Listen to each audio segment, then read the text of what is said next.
അതാണ് എനിക്ക് ധന്യയോട് കൂടി ചോദിക്കാനുള്ളത്. ധന്യരാമൻ, ഇപ്പോൾ നമ്മൾ അവന്തികയുടെ ശബ്ദം കേട്ട ഒരു ട്രാൻസ് വുമണാണ്. ആ ട്രാൻസ് വുമൺ അവന്തിക പറയുന്നു, നിന്നെ എനിക്ക് റേപ്പ് ചെയ്യണം എന്നാണ്.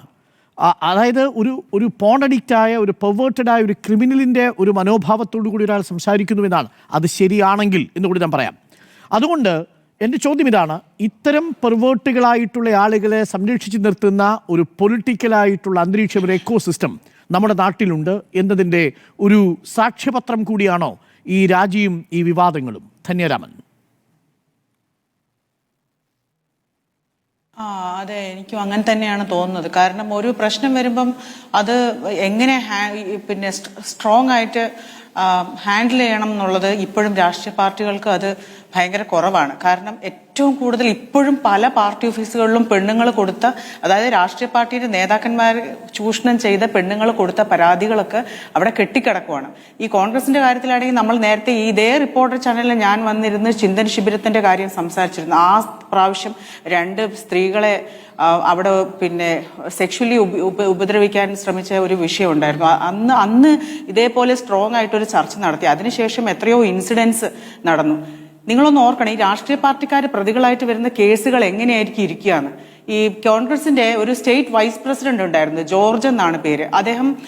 അയാള് ഈ പിന്നെ എന്താണ് സംസ്ഥാന സഹകരണ ബാങ്കിന്റെ പ്രസിഡന്റ് ആയിരുന്നു.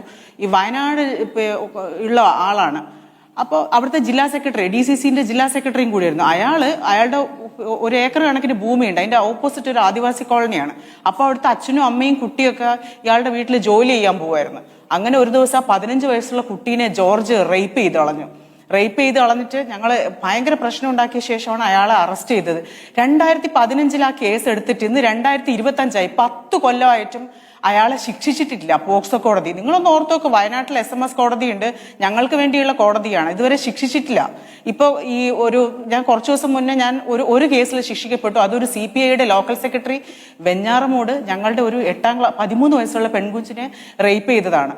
അപ്പോൾ അതൊക്കെ അതിഭീകരമാണ്. ഈ രാഷ്ട്രീയക്കാർ പ്രതികളായിട്ട് വരുന്ന കേസുകൾ നിസ്സാര കാര്യമല്ല. അത് 6 മാസത്തോളം ആ കുഞ്ഞിനെ റേപ്പ് ചെയ്തിട്ട് ആ കുഞ്ഞ് ഇതെല്ലാം പറ്റിയ തുണി എടുത്ത് വിറകുപരന്റെ അടിയിൽ കുഴിച്ചിടുകയാണ് ചെയ്തത്. എന്നിട്ട് ഇത് ഭയങ്കര ഈ സമ്മർദ്ദവും പ്രയാസവും ടെൻഷനൊക്കെ കൊണ്ട് കുഞ്ഞ് അമ്മേന്റെ അടുത്ത് കാര്യം പറഞ്ഞ് അമ്മ കുട്ടിയെ കൊണ്ട് പോലീസ് സ്റ്റേഷനിൽ പോയി. അവിടെ ആരും വിശ്വസിക്കുന്നില്ല. ഒരു രാഷ്ട്രീയ നേതാവ് റേപ്പ് ചെയ്തു എന്ന് പറയുമ്പോൾ ആരും വിശ്വസിക്കുന്നില്ല. അങ്ങനെ 6 മാസമാണ് ഒരു പോക്സോ കേസ് എടുക്കാതിരിക്കുന്നത്. അങ്ങനെ 6 മാസത്തിന് ശേഷമാണ് ഞാൻ ഈ വിഷയം അറിയുന്നതും.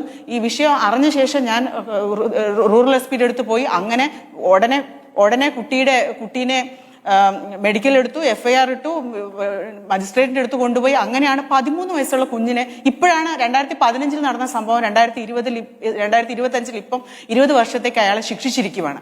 അപ്പോൾ ഇതൊക്കെ ഈ രാഷ്ട്രീയ പാർട്ടി, എനിക്കറിയാം, എനിക്ക് ഇനി പരാതികൾ വരാത്ത എത്രയോ ഉണ്ടെന്നറിയാം. ഇപ്പൊ ഞാൻ ഏതെങ്കിലും രാഷ്ട്രീയ പാർട്ടിനെ പേര് പറഞ്ഞാൽ നാളെ എനിക്കിവിടെ ജീവിക്കാൻ പറ്റില്ല. കാരണം അതുപോലെ ആയിരിക്കും സൈബർ അറ്റാക്ക്. ഈ വിഷയം എന്ന് പറയുമ്പോഴേ എന്റെ വീട്ടിൽ സൈബർ അറ്റാക്ക് ഉണ്ടായെന്നേ പറയുള്ളൂ. കാരണം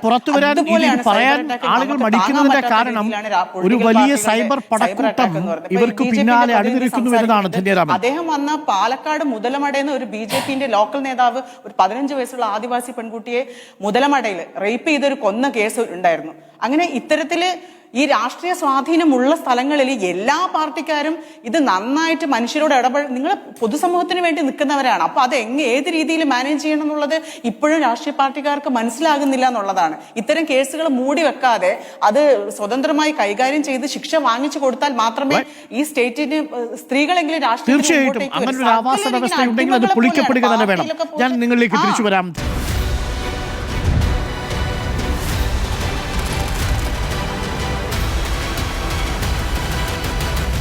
Debate with Dr. Arun Kumar.